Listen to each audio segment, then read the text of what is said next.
গল্পের শুরুতে আমরা জঙ্গলের মাঝে একটা গ্রিন হাউস দেখি যা কাঁচ দিয়ে তৈরি। এখানে বি, তার দিদি ইভি, ছোট বোন আর একটা ভাই সবাই তাদের মার সঙ্গে থাকে। আসলে অনেক বছর আগেই শেড নামে একটা ভয়ঙ্কর ভাইরাস গোটা পৃথিবী জুড়ে ছড়িয়ে পড়েছিল, যার কারণে মানুষ নিজের স্মৃতি হারিয়ে ফেলত। এখন পৃথিবীতে খুব অল্প মানুষই বেঁচে আছে, কারণ সবাই ক্ষুধায়, কেউ অন্য কারণে মারা গেছে। কিন্তু বীর পরিবার বেঁচে গেছে এই ভাইরাস থেকে, আর তাই ওদের মা এই ঘরটা এমন ভাবে বানিয়েছিল যাতে ভাইরাসটা ঘরের ভিতর ঢুকতে না পারে। ওরা কেউ ঘরের বাইরে যেত না, বাড়ির ভেতরেই সবজি, ফল ইত্যাদি চাষ করত যাতে কারো বাইরে না যেতে হয়। এখানে তারা ভাইরাস থেকে বাঁচার জন্য সবসময় মাস্ক পরে থাকে, এমনকি বাইরে বেরোলে তো মাস্ক ছাড়া যাওয়া একদমই চলে না। কেউ যাতে ঘরের কাছাকাছি না আসে সেই জন্য ওরা বন্দুক হাতে পাহারা দেয়। কাউকে যদি তারা দেখে তাহলে তাকেই গুলি করে মেরে ফেলে। জঙ্গলের মাঝে ওরা একটা বোর্ডে লিখে রেখেছে, এখানে কেউ আসবে না, কারণ কেউ যদি ভাইরাসে আক্রান্ত হয় তাহলে সে ওদের জন্য বিপদ ডেকে আনতে পারে। একদিন একজন লোক ওদের বাড়ির দিকে আসার চেষ্টা করে, তখন বি তাকে গুলি করে মেরে ফেলে দেয়। তারপর ইভিকে সঙ্গে নিয়ে তার দেহটা মাটিতে পুঁতে দেয়। বি বাড়ির ভেতরে ফিরে আসে যেখানে ওদের পরিবার থাকে।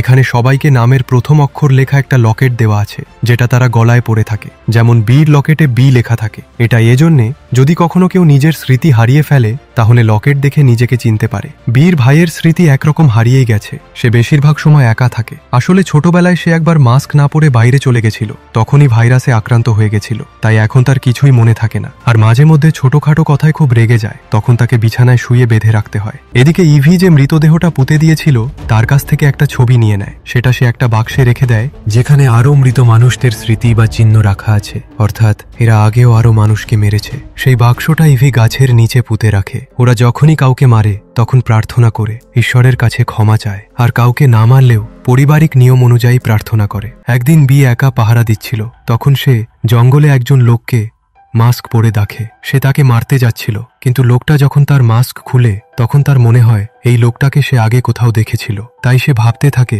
তখনই লোকটা অজ্ঞান হয়ে পড়ে যায়। বি তাকে উঠিয়ে নিজের ঘরে নিয়ে আসে, যদিও এটা তাদের নিয়মের বিরুদ্ধে ছিল। মা তখন খুব রেগে যায় আর বলে, তোমার উচিত হয়নি নিয়ম ভেঙে অচেনা কাউকে ঘরে আনা। কিন্তু বি বলে, আমার মনে হয় না সে ভাইরাসে আক্রান্ত, সে আমাদের মতোই। কিন্তু মা তার কথা শুনতে চায় না, বরং বলে লোকটাকে মেরে ফেলতে হবে। তখন বি বাধা দেয়। অবশেষে মা তার কথা মেনে নেয়। বি দেখে লোকটার পায়ে চোট লেগেছে আর রক্ত পড়ছে, সে এখনো অজ্ঞান, তাই তারা তাকে কিছু জিজ্ঞাসাও করতে পারে না। মা তারপর লোকটার পায়ের ক্ষত সেলাই করে দেয়, আর এই কাজটা নিজের মেয়েদেরও শেখায়। পরের দিন যখন অচেনা লোকটার জ্ঞান ফিরে আসে, সে দেখে সে একটা বিছানায় আছে আর তার হাত পা শিকলে বাঁধা। এটা দেখে সে আবার ঘুমিয়ে পড়ে। তারপর বি তার কাছে এসে তার দাড়ি কাটতে শুরু করে। তখনই সে দেখে লোকটা জেগে গেছে। এটা দেখে বি ভয় পেয়ে যায়। তারপর সে জিজ্ঞেস করে, তুমি কি আমাকে আঘাত করবে? লোকটা বলে না। এরপর ইভিও সেখানে আসে, আর দুই বোন মিলে অচেনা লোকটার ক্ষতগুলোয় নতুন করে ব্যান্ডেজ বাঁধে। বি তাকে জিজ্ঞেস করে, তোমার নাম কি? লোকটা বলে, আমার কোনোদিন নাম ছিলই না। এরপর মা আসে আর লোকটাকে কিছু প্রশ্ন করে। লোকটা বলে, বাইরের দুনিয়ায় খুব অল্প মানুষই এখন বেঁচে আছে, আর যারা বেঁচে আছে তারা না খেতে পেয়ে কষ্ট পাচ্ছে। সে বলে, একজন লোক আমার ওপর হামলা করেছিল, তাই আমার পায়ে চোট লেগেছে। তারপর সে জিজ্ঞেস করে, আমি কি এখন এখান থেকে চলে যেতে পারি? মা বলে, আমরা এখনো তোমার উপর ভরসা করতে পারছি না, আর তাদের ভয় হয় সে তাদের ক্ষতি করতে পারে, তাই এখন তারা তাকে এখান থেকে যেতে দিতে চায় না, আর বলে তোমাকে এখন আমাদের সাথেই থাকতে হবে। এরপর ইভি তার ভাইয়ের বিছানা গুছিয়ে দেয়, তারপর ওর সাথে খেলে। রাতে সবাই যখন ডিনার করছিল তখন অচেনা লোকটাকে পাশে একা খেতে বলা হয়, কারণ সে তাদের থেকে আলাদা। এদিকে বীর ভাই লোকটাকে দেখে ভয় পাচ্ছিল। এটা দেখে বি তার ভাইকে লোকটার কাছে নিয়ে আসে আর বোঝায় ও আমাদের মতোই একজন। অচেনা লোকটা বিকে জিজ্ঞেস করে, তোমার ভাইয়ের কি হয়েছে? বি বলে, আমার ভাই সবকিছু ভুলে গেছে, কিছু বললেও ও মনে রাখতে পারে না। পরের সকালে লোকটাকে গাছপালার কাজ করতে বলা হয়। তাকে এখন হালকা কাজ দেওয়া হয়, কারণ তার চোট পুরোপুরি সারেনি, তখনও তার হাত পা শিকলে বাঁধা ছিল। বীর ছোট বোন লোকটার সাথে ভালো ব্যবহার করে আর তাকে বাইরের দুনিয়া নিয়ে জিজ্ঞেস করে, যেমন সে বাইরে কি কি পশু দেখেছে। অচেনা লোকটার সাথে ইভি আর মা ততটা ভালো ব্যবহার করতো না, তারা তেমন কথা বলতো না। কিন্তু বি লোকটাকে পছন্দ করতে শুরু করে আর তার সাথে ভালোভাবে কথা বলতো। সে লোকটাকে অনেক রকমের ফল খেতে চুজ করতে দেয়, কিন্তু যখন লোকটা স্ট্রবেরি নেয় তখন বি খুব খুশি হয়। বি তাড়াতাড়ি নিজের কাজ সেরে লোকটার কাছে আসতো, যাতে বেশি করে তার সাথে সময় কাটাতে পারে। দুজনকে একসাথে দেখে ইভি বিকে বোঝায়, তোমার অচেনা লোকটার উপর এত তাড়াতাড়ি বিশ্বাস করা উচিত নয়। কিন্তু সে বলে, আমি আমার মনের কথা শুনি। এরপর যখন সবাই ডিনার করতে চলেছিল তখন বি বলে, অচেনা লোকটাও আমাদের সাথেই খাবে, কিন্তু মা তাকে নিষেধ করে আর বলে এটা লুকার জায়গা। এই কথা শুনে অজানা লোকটা বিকে জিজ্ঞেস করে, এই লুকাকে? বি বলে, লুকা আমাদের সাথেই থাকতো, সে আমাদের ভাই। সে একদিন বাইরে অন্য লোকদের খুঁজতে বের হয়েছিল, কিন্তু আর কোনো দিন ফিরে আসেনি। তবে আমাদের বিশ্বাস সে একদিন আসবেই। সে যদি জঙ্গলের দিক থেকে আসে তাহলে আলো দিয়ে কোড করে সংকেত দেবে। এদিকে অজানা লোকটা বীর ছোট বোনের সাথে খুব মিশে যায়, তারা একসাথে খেলতো। কিন্তু এই জিনিসটা বীর ভাইয়ের একদম পছন্দ হয় না, কারণ সে আগে তার ছোট বোনের সাথে খেলতো। ছোট বোনের খুব পশু ভালো লাগে, সে শুধু বইতেই পশু দেখেছে, কারণ সে কোনোদিন বাইরে যায়নি। অজানা লোকটা তাকে বলে, তুমি আমাকে একটা ছুরি এনে দাও, আমি তোমার জন্য কিছু বানাবো। ছোট বোন ছুরি এনে দেয়। কিছুক্ষণ পর লোকটা একটা ঘোড়া বানায়। এই খেলনাটা দেখে বীর ভাই তার কাছে আসে, তখন লোকটা তাকে খেলনাটা দিয়ে দেয়। এই ঘোড়াটা একটা পাজলের মতো ছিল। ভাই সেটা খুলে ফেলে আর জোড়া দিতে গিয়ে না পারায় রেগে গিয়ে চিৎকার করতে করতে সব জিনিস ছুঁড়ে ফেলে। তার আওয়াজ শুনে তার মা আর বোন সেখানে চলে আসে। বি ভাইকে শান্ত করতে গেলে সে বিকেও মারে। তখন অজানা লোক আর বাকিরা মিলে তাকে শান্ত করে। পরে বি ঘরের এক কোণে আয়নার সামনে দাঁড়িয়ে নিজের চোট দেখে, যা তার ভাইয়ের মারধরের কারণে হয়েছিল। তখন অজানা লোকটা এসে হালকা হাসি ঠাট্টা করতে থাকে। ভুল করে বি তাকে লুকা বলে ফেলে। লোকটা বলে, আমি তোমার ভাই হতে পারবো না, আমাকে তো অন্য কিছু হতে হবে। এইভাবে অজানা লোকটার এই বাড়িতে থেকে অনেক দিন হয়ে গেছিল, যে কারণে মা আর অন্যদের অচেনা লোকের উপর ভরসা হয়ে যায় যে সে তাদের ক্ষতি করবে না। তাই তারা তার হাত পায়ের শিকল খুলে দেয়। এখন সে বাড়ির ভেতর যে কোনো জায়গায় যেতে পারত। তার চোটও প্রায় পুরোপুরি সেরে গিয়েছিল। একদিন অজানা লোকটা ইভির কাছে আসে, তখন সে একটা বাক্স দেখছিল। অজানা লোকটা জিজ্ঞেস করে, এটা কি? ইভি বলে, এটা একটা খেলা, আমি এটা লুকার সাথে খেলতাম। যখন অজানা লোকটা বলে, আমি এটা খেলতে চাই, ইভি তখন বলে, না, তুমি এটা খেলতে পারো না। পরে অজানা লোকটা বি আর তার ছোট বোনের কাছে সেই বাক্স সম্পর্কে জানতে চায়। বি জানায় লুকা সেই বাক্সে স্ট্রবেরি লুকিয়ে রাখত। পরের দিন অজানা লোকটা বিকে স্ট্রবেরি দেয়। এটা দেখে বি ভাবে হয়তো এটাই লুকা, কারণ লুকার স্ট্রবেরি খুব পছন্দ ছিল। কিন্তু ইভি বলে, এই লোকটা খুব চালাক, ও লুকার জায়গা নিয়ে বাড়িতে থাকতে চায়। এদিকে বি আর অজানা লোক এতদিন একসাথে থাকায় একে অপরকে ভালোবেসে ফেলে। এখন তারা একসাথে পাহারার কাজেও যেতে শুরু করে। একদিন পাহারা দেওয়ার সময় অজানা লোকটা বিকে ছোঁয়ার চেষ্টা করে। পরে যখন তারা বাড়িতে ফেরে তখন দেখে সবাই নিজেদের কাজে ব্যস্ত। এই সুযোগে তারা সাইডে ক্লোজ হতে শুরু করে, কিন্তু ইভি তাদের দেখে ফেলে। এটা দেখে ইভির মনে পড়ে যায় অনেক বছর আগে বি আর লুকাকেও একদিন এমনই অবস্থায় দেখেছিল। অজানা লোকটা বুঝতে পেরে ইভির দিকে তাকায় আর ইভি সেখান থেকে পালিয়ে যায়। পরে লোকটা ইভির কাছে আসে আর বলে, তোমার কি এটা ভালো লেগেছে? ইভি বলে, তুমি আমাকে ফাঁসাতে পারবে না, যেমন আমার বোনকে ফাঁসালে। এই বলে সে চলে যায়। ইভি মাটির নিচে একটা বাক্স লুকিয়ে রেখেছিল, যেটা অজানা লোক খুঁজে পায়। সেই বাক্সে কাপড়ে কিছু ব্যাটারি আর লুকার লকেট ছিল। লোকটা সেগুলো নিয়ে নেয়। তারপর সে ছোট বোনকে এই সম্পর্কে জিজ্ঞেস করে। সে বলে, যারা আমাদের আপন তার জন্য এই লকেট বানানো হয়। পরে সবাই একসাথে প্রার্থনা করছিল। অজানা লোকটা গিয়েও প্রার্থনায় তাদের সাথে দাঁড়িয়ে পড়ে। এটা দেখে ইভি খুব রেগে যায়। সে বলে, তুমি আমাদের পরিবারের কেউ না, এখান থেকে চলে যাও। তখনই অচেনা লোকটা নিজের কাছ থেকে লুকার লকেট আর কিছু কয়েন বের করে আর বলে, এই লকেট তো আমার কাছে অনেক আগে থেকে ছিল। ইভি কাউকে বলে না যে সেই লকেটটা মাটিতে লুকিয়ে রেখেছিল।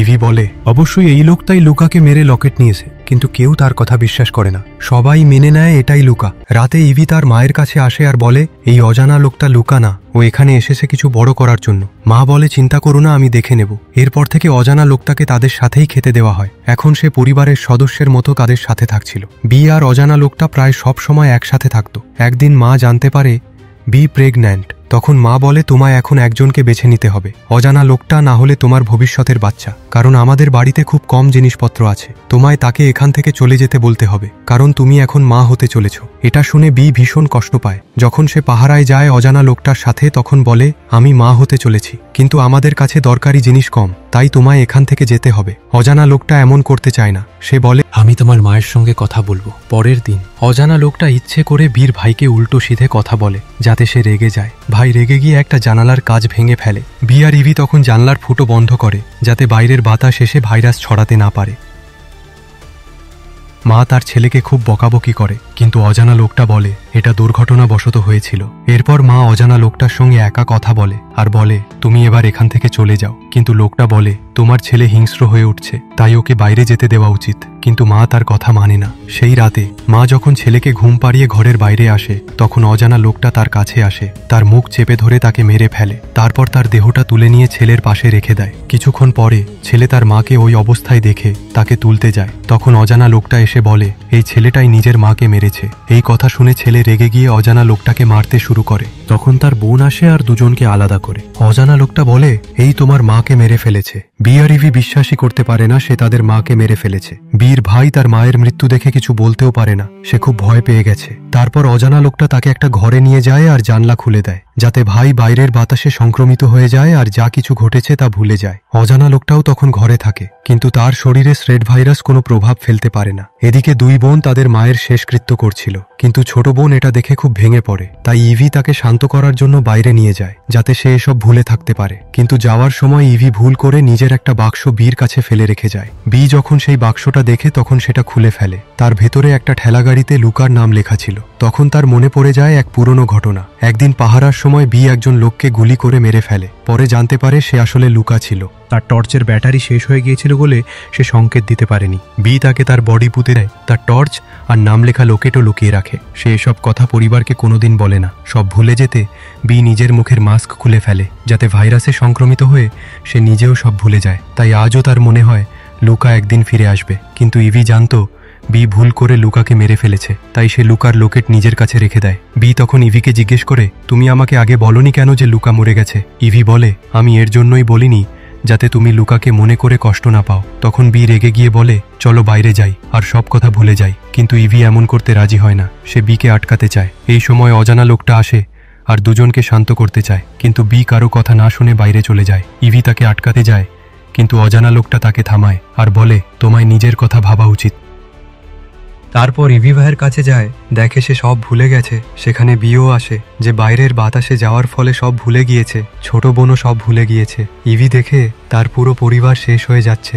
এই সব ভুলে যাওয়ার জন্য ইভিও বাইরে যেতে যাচ্ছিল, কিন্তু অজানা লোকটা তাকে থামিয়ে বলে, আমার ওপর শ্রেড ভাইরাস কাজ করে না, আমি কিছু ভুলি না, আমরা একসাথে থাকতে পারি, আমি তোমায় কোনোদিন ছেড়ে যাব না। এই কথা শুনে ইভি রাজি হয়ে যায় আর দুজন একে অপরকে জড়িয়ে ধরে। এরপর থেকে ইভি আর অজানা লোকটা একসাথে বাড়ি সামলাতে শুরু করে। বিকে বলা হয় তার পেটে তার বয়ফ্রেন্ড লুকার বাচ্চা আছে, আর তাকে বিশ্বাস করানো হয় লুকা রিসোর্সের অভাবে চলে গিয়েছিল।